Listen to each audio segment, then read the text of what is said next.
ఇక నెంబర్ 4 అదేంటి అంటే ఇదే తెలంగాణ ఫామ్ అయిన తర్వాత, ఇదే సౌత్ ఇండియాలోని తెలంగాణనే శాంపిల్గా తీసుకుందాం. ఇక్కడ కూడా తెలంగాణ ఫామ్ అయిన తర్వాత 10 జిల్లాలు కాస్త ఎన్నైనాయి?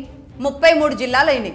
అంటే ఆనాటి నాయకుడికి 3+3 6 సెంటిమెంట్ నెంబరో, 3x3 9 సెంటిమెంట్ నెంబరో రాసేశారు. సరే, ప్రాంతాలు కావాలనుకున్నారు. ఎస్పీలు, కలెక్టర్ ఆఫీసులు, అన్ని డిపార్ట్మెంట్లు పెరిగిపోయినాయి. దాంతోపాటు పార్టీల పదవులు, ఆ పవర్ పాయింట్లు, జిల్లాలు, వాళ్ళు అంటే ఆ వికేంద్రీకరించుకోవడం అనేది పెరిగిపోయింది. పవర్ వికేంద్రీకరణ, పార్టీల వికేంద్రీకరణ, పార్టీలు ఇంప్రూవ్ చేసుకోవడం, పదవులు పెంచుకోవడం, ఎంపీటీసీలు, జడ్పీటీసీలు వీళ్ళంతా వచ్చేసారు. అలాగే ఆంధ్రప్రదేశ్కి ఆ మధ్య కాలంలో పెరిగింది. 13 జిల్లాలు ఉన్న ప్రాంతం నుంచి ఈరోజు 28 జిల్లాలకు అయింది. 13 నుంచి 26 చేశారు. 26 నుంచి రీసెంట్గా 2 చేసి మొత్తంగా 28 జిల్లాలు అయింది. అంటే ఎందుకు ఈ రాష్ట్రాలు ఎందుకు ముక్కలు చేసుకున్నాయి జిల్లాల రూపంలో అని ఎవరైనా అడిగారా?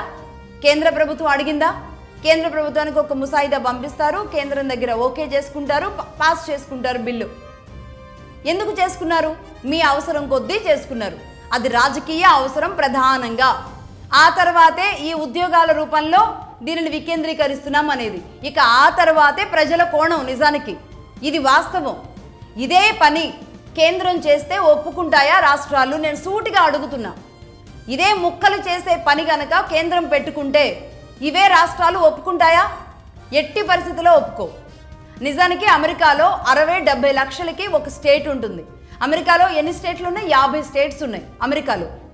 ఇదే భారతదేశంలో కూడా 1 కోటి మందికి ఒక స్టేట్ పెట్టేస్తాను అని ఒక నిర్ణయం తీసుకుంటే ఇంకేముంది?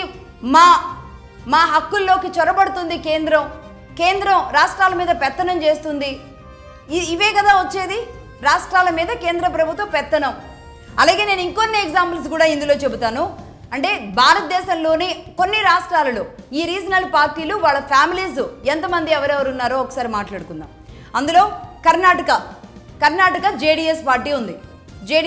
జేడీఎస్కి నిజంగా అదృష్టం దరిద్రం పట్టినట్టు పడుతుందో ఏమో అర్థం కాదు.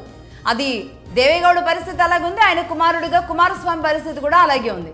దేవేగౌడ 543 మంది ఎంపీలు పార్లమెంట్లో ఉంటే అందులో జేడీఎస్కు ఉన్నది 20 అంటే 20 ఎంపీలే.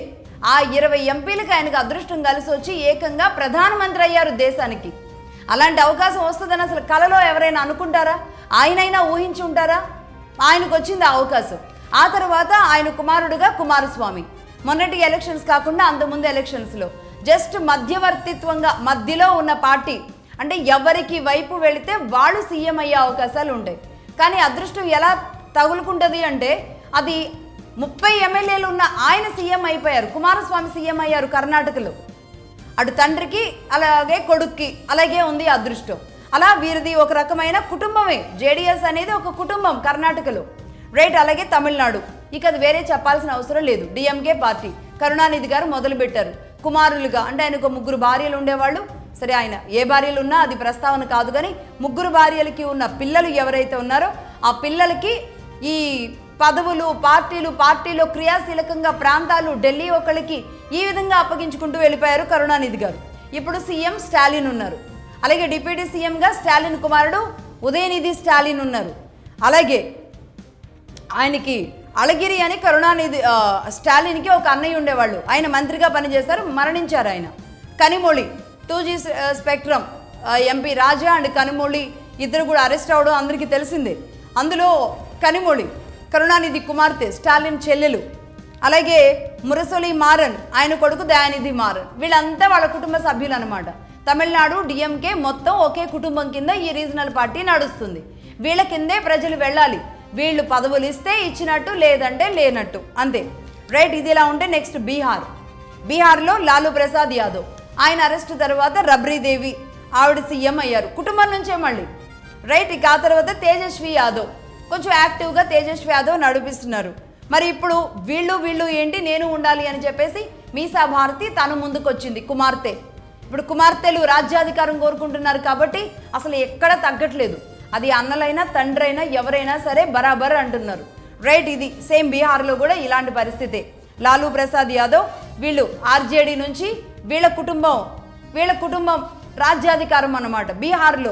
ఒకనొకప్పుడు ఎలా లాలూ ప్రసాద్ యాదవ్ బీహార్ అంటే ఎలా ఉండేది ఆర్జేడీది, ఆ పవరే వేరు, ఫ్యామిలీ పవర్ అది, రైట్. ఇది ఎలా ఉంటే నెక్స్ట్ మహారాష్ట్ర శివసేనలో కూడా ఠాక్రేలు, అదే ఫ్యామిలీ, అదే వంశ పారపర్యం. ఇక ఆ తర్వాత పవార్లు, శరద్ పవార్, అజిత్ పవార్, తర్వాత సుప్రియా సూలే, ఇదంతా కూడా మేజర్గా పైన కనబడుతున్న కుటుంబ సభ్యులు.